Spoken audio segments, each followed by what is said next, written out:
In my youth, I adhered to the notion of attaining a singular, enduring romantic partnership and achieving a state of blissful perpetuity.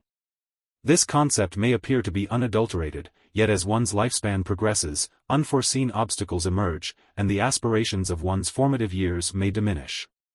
In such instances, it becomes imperative to assert one's autonomy and safeguard one's self-interest. Respect becomes imperative. I will recount my journey in that moment. All I could perceive was a cacophony reminiscent of the muted voices of adults in those vintage Charlie Brown cartoons. It felt as though my ability to hear had abruptly shut down, replaced by a surge of rage coursing through me. My knuckles whitened as I tightly clenched my fists upon the table, utterly oblivious to my wife's attempts.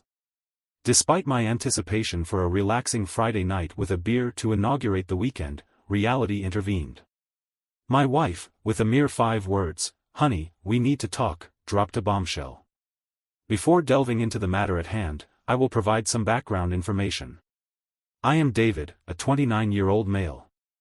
I am a 29-year-old male with a master's degree in computer science employed at an IT consulting firm. I am 5 feet 11 inches in height and weigh approximately 205 pounds. I maintain my physical fitness through daily gym sessions and a diet that includes 5 meals per day. A.M. My wife, Mary, is 2 years my junior. She stands at 5 feet 5 inches and has a curvy yet fit physique, blonde hair, captivating blue eyes, toned legs, an amazing figure, and a beautiful face. We met in college, where she was completing her bachelor's degree in accounting and I was pursuing my master's. We immediately established a connection and began dating throughout college. We married approximately 1 year after graduating. Initially, Mary, a strong feminist, considered hyphenating our last names. After some practical discussions, she decided to embrace the name change. Fast forward nearly 5 years into our marriage, and we were preparing to start a family. Due to complications with her birth control pills, we had decided to mark the night of our 5th anniversary by going without them for the first time, making it a special occasion for us. Now, let us return to the moment when this tale takes a dramatic turn. A beer in my hand and seated across from my wife, she uttered 5 words that set my anger soaring. She expressed her desire to try something different for a month or so before we started a family, wanting to clear any lingering doubts before becoming a mother. As I tried to wrap my head around what she was suggesting, I was unable to comprehend how she could want to go on dates with other men while we were married. It felt like she was breaking our vows and expecting me to be okay with it. I expressed my shock and frustration at her idea despite my objections. She insisted it was just a temporary thing and promised to return as a loving and faithful wife after this short period. She attempted to justify her actions by stating that it would not be considered cheating as long as I was aware and accepting of it. She intended to be open about her encounters in an attempt to understand where this idea originated. I inquired as to whether Margaret, her colleague, had influenced her. It subsequently emerged that my suspicions had been well-founded, as she revealed that she had sought advice from Margaret, who believed that this experience would provide clarity before starting a family. I was becoming increasingly exasperated with her, finding her rationale implausible. I cautioned her about the potential ramifications for our relationship, but she remained adamant about going ahead with her plan, albeit reluctantly. I agreed not to intervene during these episodes but made it clear that I would not condone such activities in our shared space. As our discussion continued, I emphasized that if she persisted in pursuing this course of action against my wishes, she would have to face the consequences. I informed her that I would have to leave the house during these encounters. I reminded her that the house was mine, a gift from my parents before our marriage, and that I had the final say on who lived there, despite her resistance. I maintained my position, explaining the possible impact of her choice on a relationship and her living situation. Margaret suggested that she'd proposed that I move in with her. After a cold night, she suggested that I sleep in the other bedroom. However, I asserted that the bed was equally mine and hers. I would sleep there if she did not want to share the bed with me. She could find another place to sleep. We largely avoided each other the next day around 8. At 8 p.m., Mary descended the staircase attired in a black dress, stockings, and 4-inch heels. Her hair was styled, her makeup applied for an evening out, and she was wearing jewelry. She carried only a small clutch. I inquired as to whether she had forgotten anything, such as suitcases, clothes, cosmetics, toiletries, and the like. She dismissed the question, stating that she was only leaving for the night and would return before morning. I informed her that if she departed, would change the locks, emphasizing that she would not reside here if she proceeded with her plan. She persisted. I countered by stating that I loved her enough to let her go, but that she did not love me enough to stay. I mentioned changing the locks and packing her belongings, just as she was about to respond. At that moment, a car horn blared from the driveway. She claimed it was Margaret and said we would talk when she returned home. She was unaware that I had secretly installed apps on her phone, allowing me to track her location, read her messages, record her phone calls, and even access her microphone and camera without her knowledge. As soon as she left, I activated her microphone to record her conversation with Margaret. While they were driving, I planned to listen to it later. I proceeded to work, promptly changing the door locks, reprogramming the garage door opener, removing the remote control, and packing all of her clothes, toiletries, and cosmetics into boxes. 2 hours later, I loaded her belongings into the vehicle. It was time to listen to her conversation with Margaret. Margaret reassured her that my anger would subside after a week, advising Mary to enhance our intimacy and claiming that men could be easily influenced with the right incentives. They shared a laugh and appeared disgusted. The notion of involving another male in the situation with Margaret, joking about leaving her undergarments in the vehicle, was met with amusement. Mary described Margaret's bold personality and her 4 divorces by the age of 26, noting that she had managed to avoid any involvement in a threesome with her while they were on their way to the club. I attempted to eavesdrop, but the noise made it impossible to hear any conversations, so I turned to online banking using her GPS location. I withdrew half the money from our joint account, paying off and canceling shared credit cards. Furthermore, savings were transferred to an offshore account, and approximately 70% of investments were moved into an account in my name. When I observed her GPS moving, I activated the microphone on her phone and overheard her speaking with an unfamiliar male voice. The individual mentioned returning to her residence for some private time, utilizing the spare bedroom and extending an invitation to a person named Margaret to join at a later time. I elected to err on the side of caution and left shampoo and body wash in a spare bathroom. I attempted to obtain a visual of the individual through her phone's camera, but he did not leave a notable impression. The man appeared to be approximately 30 years of age with thinning black hair and slightly shorter than me. Upon their arrival at Margaret's residence, I continued to monitor the situation in the hope of gathering evidence of her infidelity. I realized that the audio evidence could only be obtained if her phone was in the same room. I therefore powered down all the surveillance equipment. When she answered my call, she dismissed my concerns and stated that everything was fine. She was unaware that I had seized the opportunity while she was inebriated and placed her phone on the nightstand, aiming it at the bed. I had reservations about the veracity of this video. I was uncertain as to the admissibility of the evidence in a court of law, but I had sufficient opportunity to observe the couple's intimate activities, which appeared to be more than mere friendship. Mary elected to remain at Margaret's residence throughout the weekend. I was otherwise engaged in household projects and in restoring my 1972 GMC pickup truck, which I had recently upgraded with a new engine, transmission, seats, and a matte black paint job. These tasks, along with cutting off communication with Mary, enabled me to complete the truck and prepare for the impending divorce. I sought legal counsel and began drafting the divorce papers, which I formally submitted. The dissolution of our marriage, as evidenced by the legal precedents set forth in this jurisdiction, appears to favor women. It is widely acknowledged that men often face significant challenges in the legal process of divorce.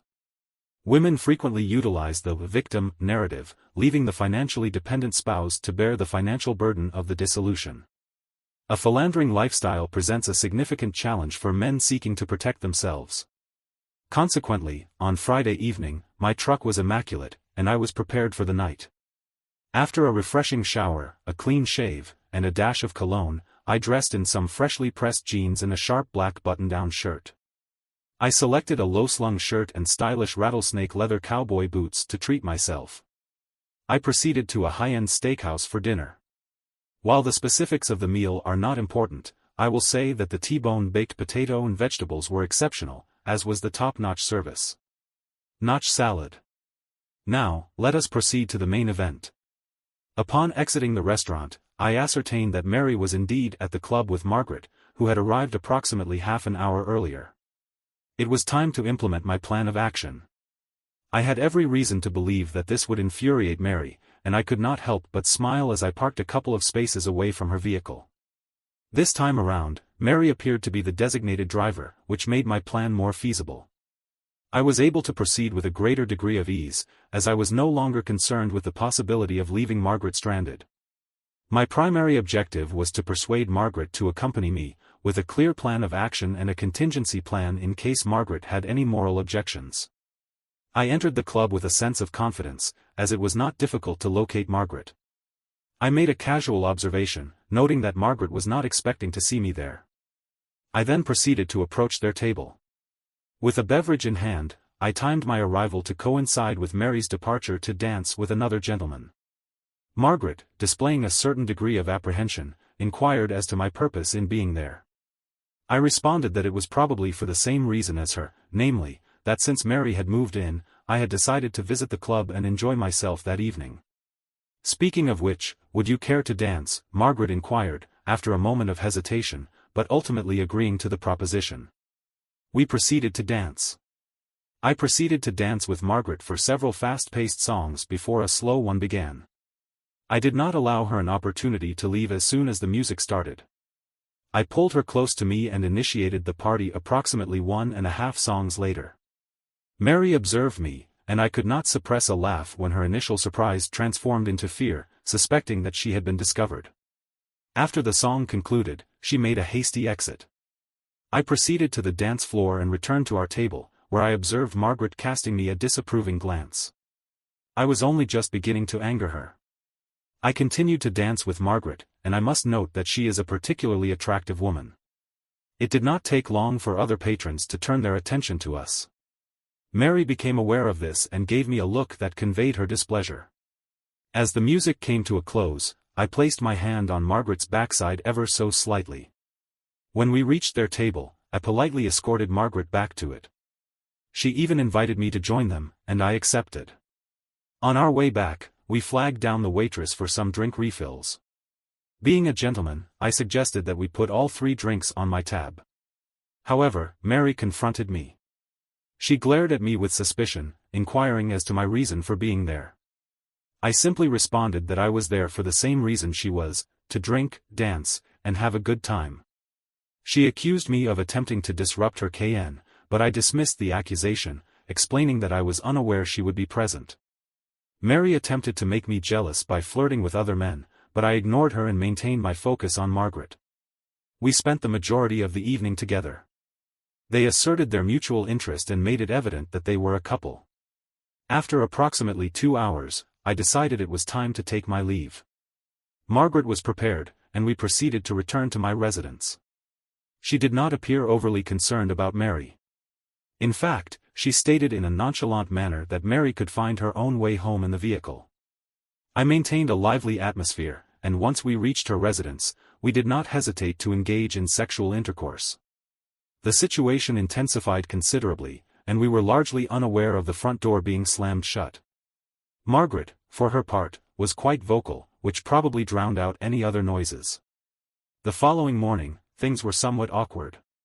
Mary had a knowing smile while making coffee, but there was little conversation afterwards. I then took my leave, leaving Mary visibly angry. This incident motivated me to reach out to Margaret's attractive single colleague. Despite initial hesitations due to our marital status, I was able to persuade them to accompany me on dates. I informed them that Mary and I were separated, as she had been sharing her office gossip and news about my dates with her friends. This led to growing tension between Mary, Margaret, and the other single women at work. I began socializing with them and inviting them out for drinks, dinner, and dances. This was all part of my grand plan.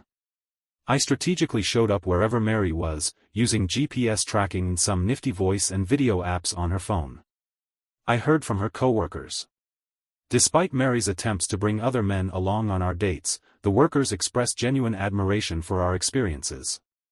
As Mary's relationship with Margaret began to deteriorate, I found myself enjoying the positive aspects of our time together, which included dining out, dancing, and becoming increasingly intimate.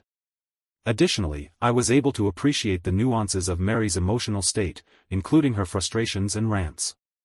Overall, I was experiencing a positive and enjoyable period in my life. However, this pleasantness was abruptly disrupted when Margaret decided to initiate a heart-to-heart conversation. Mary and I discussed our plan in detail. Mary expressed disappointment, stating that I was to wait until she had completed her current undertaking before we initiated a family. Even Margaret was perplexed by the situation. However, Mary had another revelation. She revealed that, following her she revealed her intention to resume her relationship with me, particularly given the proximity of our anniversary. We had conceived a grand plan to start a family. Margaret was indignant and questioned why Mary had involved me in this situation. She even spent the night with her husband. However, Mary remained unwavering in her stance. She asserted that she had desired me for years and that I was the catalyst for the current circumstances. She also highlighted that I had been observing all our single colleagues. I had now reached the final stage of my plan. I contacted my lawyer and gave her some last-minute instructions, with just over a week remaining until our anniversary. I was preparing for a celebration that Mary would remember forever when she called to say that she was returning home. I feigned indifference and informed her that I had unexpected plans at home, which included some housework. I even dropped hints about setting up a nursery, which excited her about the idea of starting a family. Fast forward to our anniversary evening and our big party was in full swing. Upon her arrival, Mary was surprised by the festivities. I made a significant announcement, introducing her as the guest of honor. However, Rob's unexpected appearance caused some confusion. I reassured Mary that the celebration was simply an elaborate gathering with our closest friends and family. The evening continued with dinner, drinks, and plenty of laughter. However, the surprises were not yet over. We had made some changes to the house, including a surprise pool in the backyard that left Mary in awe. As we moved to the top floor, Mary gave me subtle hints about her desire to see. The renovations I had been working on led me to believe that one of the bedrooms had been transformed into a nursery. However, I had not anticipated the magnitude of the surprises that were yet to come. I gathered everyone's attention and made an announcement, declaring, "Ladies and gentlemen, I have a few things to share on this special day." I then proceeded to turn off the stereo, creating a moment of silence. All eyes were on me. Firstly, I would like to inform you all that yesterday marked my last day at work. However, only my former boss is aware of this, as I provided a 1-month notice. I would like to take this opportunity to share my plans with you. I am delighted to be able to tell you that I am launching my own consulting company. This move will allow me greater flexibility in spending time with my family. However, before we proceed, I would like to discuss the significance of today. You may be interested to learn that today marks the 5th anniversary of Mary and me.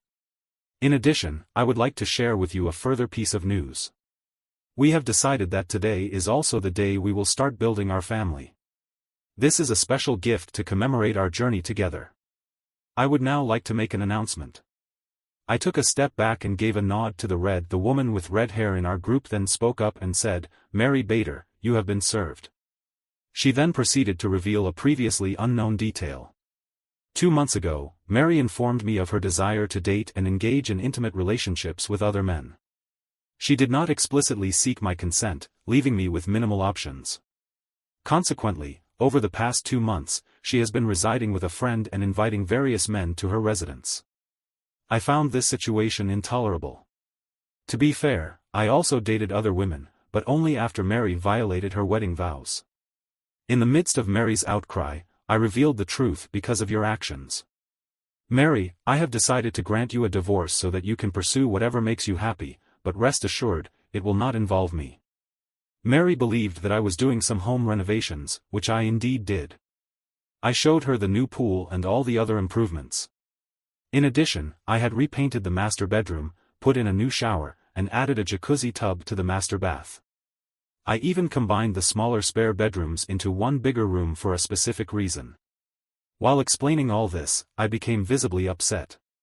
The woman had hair and was approximately 10 years of age. The elderly woman approached me to meet with my lawyer, Era O, and her daughter, Simone. I introduced Tara, who is a single mother, and we have grown quite close over the past 2 months. Once the divorce is official and she is no longer my lawyer, we plan to reside together.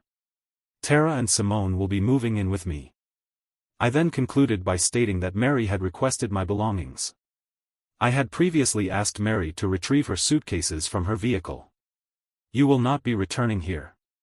I had made it clear that I would not tolerate this behavior, yet Mary proceeded to disrupt our marriage. Mary was in tears, her family was yelling in the background, and most of our friends had left. My own family was just sitting there in shock. Simone's father, Tarun, discreetly went upstairs, prepared for this kind of reaction, as we had discussed earlier. In truth, Tarun and I had not even shared a kiss. We had dinner together, spent some evenings with her and Simone at their place, but we decided to put everything on hold until my divorce was finalized. Mary had divorced her husband 5 years ago for cheating. She left the house multiple times but never found that same spark again after everyone had left. I had no idea where Mary had gone on that same day. I deleted all the spy apps I had on her phone. In all honesty, I was no longer concerned with her actions. Should I have handled this situation differently?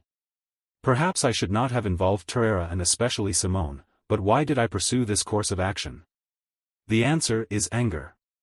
I was enraged by Mary's actions and sought to demonstrate to others that her selfishness had caused irreparable damage to our marriage. I wanted her to experience the same pain she had caused me. My feelings of love transformed into pure hatred. I desired for her to comprehend the extent of heartbreak and bitterness that she had inflicted upon us. In retrospect, a more mature and less painful approach could have been taken, such as serving her with divorce papers at work or presenting her with evidence of her actions. However, I acted on my instincts, and the result was that Mary eventually returned to Margaret. This arrangement lasted for a couple of weeks. Prior to the onset of discord between the two women, I frequently observed Mary in the city, her demeanor oscillating between despondency and indignation. We did not engage in cordial greetings, and when I encountered her family during social gatherings with Tara and Simone, they directed disapproving glances in our direction. However, we now regard this as a mere formality. Regarding Tara and Simone, Mary initially resisted the dissolution of the marriage but eventually recognized it as an inevitable outcome. Tara, recognizing the futility of her efforts, allowed me to apply some pressure by continuing to socialize with her colleagues. Eventually, Mary signed the divorce papers, swayed by a colleague's positive report about our night together. The day those documents officially ended my marriage, Tara and Simone moved in with me. Tara and I tied the knot a year later, and another year after that, we bumped into Mary at a street fair. Mary, upon seeing Tara's the second narrative concerns a 32-year-old woman who has been married for 5 years to a 33-year-old husband. Approximately 1 year ago, her husband's office introduced a new employee, whom we will refer to as Jess, who was 25 years old. My husband often expressed his displeasure with Jess to me. He found her behavior to be bothersome. He felt that she attempted to appear knowledgeable on matters beyond her experience, despite her relative youth. He also took issue with her tendency to laugh at seemingly trivial matters. Additionally, he criticized her carefree attitude and her choice of attire on one occasion, describing it as clownish due to her use of red lipstick. It seemed as though every time he returned from the office, he was preoccupied with discussing Jess and her actions. The content of his complaints appeared to be relatively mundane, such as her teasing him by calling him an old man, which he found particularly irksome. It seemed as though this Jess individual was a constant source of his thoughts and concerns. One day, while we were shopping, I inquired about his opinion of my footwear choices. He responded that I would look stunning in the shoes I was considering, but then, unexpectedly, he then made a remark that I found particularly disturbing. He said that he was grateful that I did not have feet that smelled like Jess's. The latter had been wearing strange shoes the previous day, which had made her feet look strange. He then proceeded to express his intense dislike for Jess and to refer to her as his nemesis. This sudden outburst was completely unexpected. What further fueled my suspicion was when I noticed that he had followed Jess on Instagram. I was sitting on our couch watching a movie when he began scrolling through her profile. He spent a considerable amount of time viewing her content on the platform. I observed his profile and noted that he was viewing her content. This led me to question why he would engage in such behavior if he truly disliked her. When I inquired about it, he dismissed my concerns, stating that I was being absurd and that I should be aware of his animosity towards Jess. He made me feel uneasy for even entertaining the possibility of something more than mere interest. However, my instincts told me otherwise. If he truly held such strong negative feelings, it would not be logical for him to bring her up in every conversation. What is the appropriate course of action in this situation? I have obtained some information that she was engaged in an emotional affair with another individual. I discovered this when I accessed my husband's phone. Before raising the issue of privacy, I would like to present the facts. I confronted my husband about the affair and he eventually confessed that he has a romantic interest in her. He even took a day off from work to go hiking or simply spend time with her. He asserts that they did not engage in any physical contact, but their messages indicate otherwise. Despite the absence of physical contact, including kissing, the nature of their interactions appeared to be flirtatious. Consequently, I inquired directly about his feelings towards her. After some initial reluctance, he eventually acknowledged that he had developed a crush on her. I then sought to understand the motivation behind this interest. His response was that she imbued him with a sense of vitality, inspiring him to engage in daring actions and making him feel distinguished. I must admit that I am perplexed by this turn of events. I have been for several months, I have been suggesting that we take a break and fulfill our dream of going to Italy. However, my husband has consistently provided only excuses. I have considered informing him that he is pursuing a fantasy and falling for a version of her that she is presenting, but I am not in a position to convince a man who is in love and willing to cheat on his wife of 5 years simply because she is not as energetic as he desires. I have left our house and am staying with a friend. I have not yet decided on divorce, but I am considering it. I am fearful of having to start anew at the age of 32. I still desire to become a mother, but that would necessitate spending my prime years searching for another man. It is astonishing that he has fallen for the manic pixie dream girl archetype. If he truly desired energy and adventure, he would not have to look far. I would be amenable to hiking and spending quality time together, but instead, he has chosen a girl he claims to hate, although he does not truly feel that way. He has been contacting me frequently via calls and text messages. It would be prudent to cease attempting to salvage the relationship. The individual in question has even proposed resigning from his position and implementing changes, yet I am uncertain as to the efficacy of such measures. I am unsure as to the optimal approach for this update. For those unaware, I have elected to proceed with a divorce, given the information he has divulged. I do not believe reconciliation is a viable option. The day after my last post, he requested a conversation. He stated that he is prepared to be forthcoming because he does not want this situation to irreparably damage our marriage. He has expressed willingness to engage in therapy and counseling. He has acknowledged having a romantic interest in Jess and engaging in fantasies about her. However, he asserts that these are merely fantasies and do not reflect reality. Notably, despite the absence of physical contact, he has admitted to a moment of weakness where they engaged in masturbation in front of each other. He maintains that he did not touch her and that they merely engaged in their own activities while seated in his vehicle. Jess is said to have initiated this act, and he asserts that it was a one-time occurrence. The issue of time is not a factor in this situation. There is no further involvement. He has been pleading with me to return home, but he has also been alternating between begging and blaming me. The entire situation is surreal, and I am uncertain about the future. When I informed him that I wanted a divorce, he began cursing at me. I have already served him with the divorce papers, but I have not received any communication from him or his lawyer. I am aware that some individuals may believe that I am making a significant error in judgment. I am aware that this decision may be perceived as hasty, but I am uncertain whether I can trust him again without trust being a fundamental aspect of the relationship. Interestingly, my parents have expressed support for my decision. My mother, in particular, emphasized that I should not have to beg for love and respect, and that his actions demonstrated a profound lack of respect. She also highlighted the importance of respect in a relationship, which aligns with my perspective. Regarding my previous post, I wish to clarify that I did not intend to offend anyone by suggesting that women over 30 are less attractive. My intention was not to imply that older women are inferior in any way. I was socialized in a culture where women over 30 were sometimes perceived as being of lesser value. My parents and family members do not espouse this view, yet I have encountered individuals who do. This has had a certain degree of influence on my own beliefs and attitudes. I have been attempting to unlearn these beliefs, but they still remain to some extent.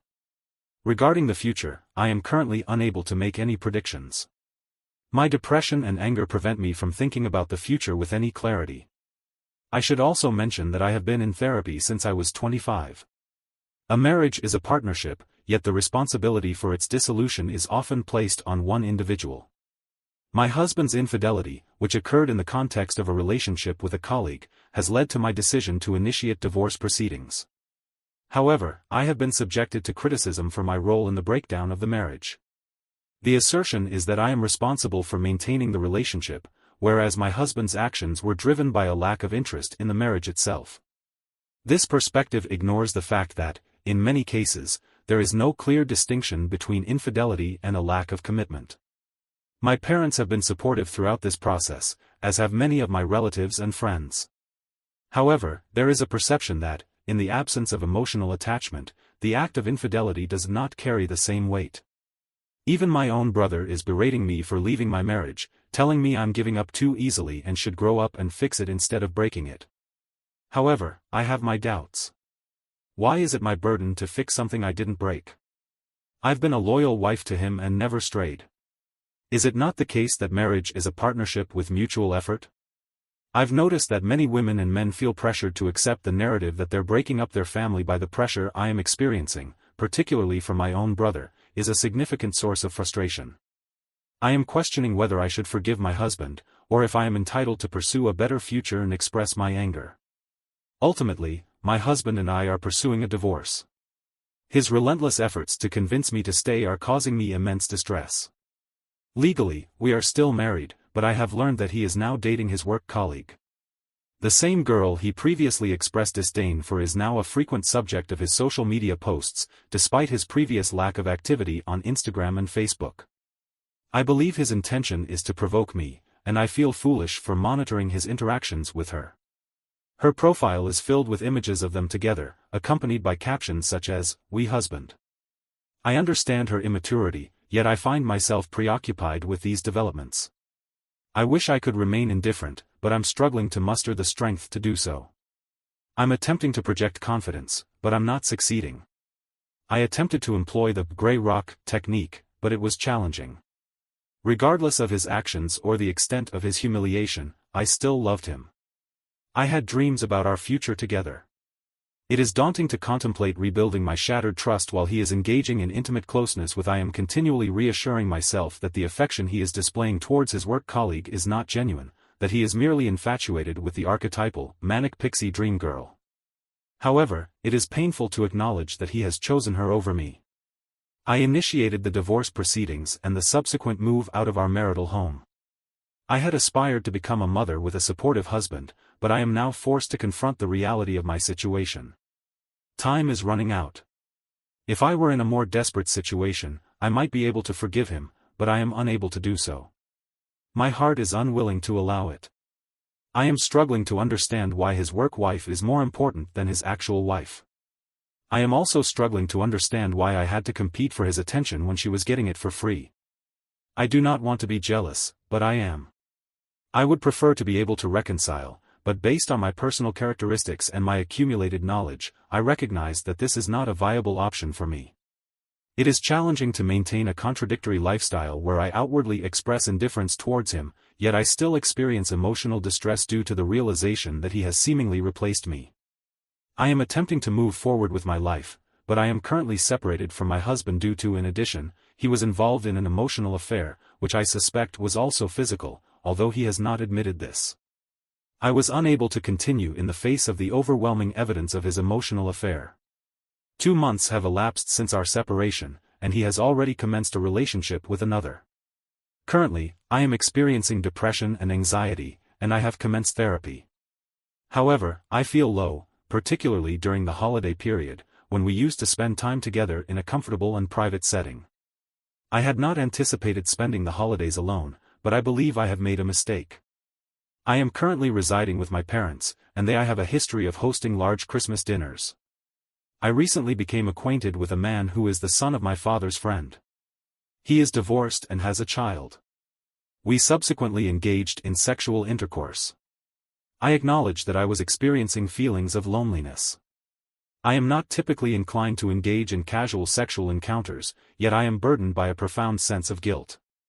The issue is not the proximity itself, but rather the fact that I am still legally married. I still feel a sense of attachment to my former spouse, even though he has already moved on with a new partner. I am curious if any individuals who have initiated romantic relationships following a separation have experienced feelings of guilt regarding their involvement with other partners. The husband and his affair partner have recently opted for an open relationship. Just a few days ago, he contacted me by telephone, leaving me uncertain about his intentions. Our divorce is scheduled to be finalized in a few months, yet he has already initiated a new relationship with his affair partner. He called me and we engaged in some casual conversation. Then, unexpectedly, he requested a meeting, despite the late hour. The time is 10 p.m. I firmly declined the offer, somewhat surprised at the turn of events. The very next day, I was informed by a friend that my former partner's new partner had posted on social media about embracing an open relationship. The post commended my ex for embracing her polyamorous identity, indicating that they were now in an open relationship. This revelation left me deeply perplexed, prompting me to question the person I had married.